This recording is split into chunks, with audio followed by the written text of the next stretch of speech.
The defining thing about obstructive sleep apnea is that you have these pauses in breathing during the night. So the typical pattern is 5 or 6 loud snores and then a pause in your breathing that lasts anywhere from 10 to 180 seconds, so up to 3 minutes. And then you have a roaring snort as you overcome the obstruction, and then 5 or 6 more loud snores, and then another pause. And people can have hundreds of these pauses during the night.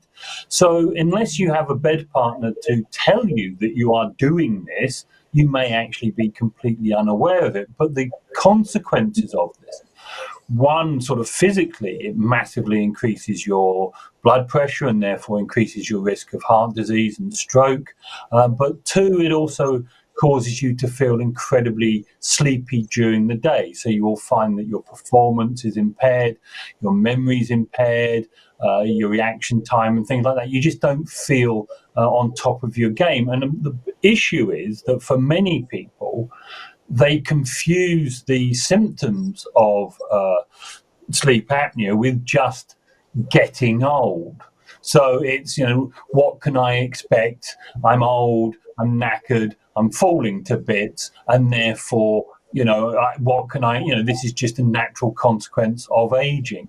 And that's the issue. People are willing to put up with it because they don't see it as a problem. And as I say, your bed partner may say, well, you're snoring, you're pausing breathing, you're disturbing my sleep.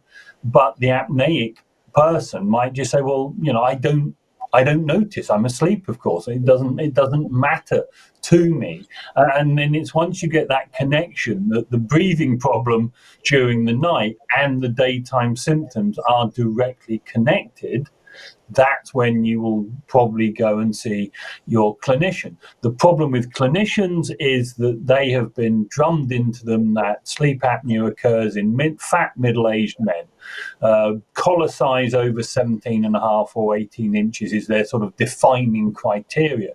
But the worst case... Sorry? Are you serious? Yes, absolutely. Collar size over 17.5 or 18 is their defining criteria. So they'll look at you and say, bit of a fat around the neck, you might be an apneic. The worst patient I ever saw was thin 16 and female. So if you're female, the doctor is hardly likely to suspect apnea. And certainly if you're a woman of a certain age and you go into the doctor and say, I'm not feeling at my best, I'm not sleeping as well as I used to, I don't feel great during the day, he's almost certainly going to, talk about your hormones and menopause long before he would ever perhaps suspect sleep apnea. So there is an issue in the recognition of apnea between the sexes.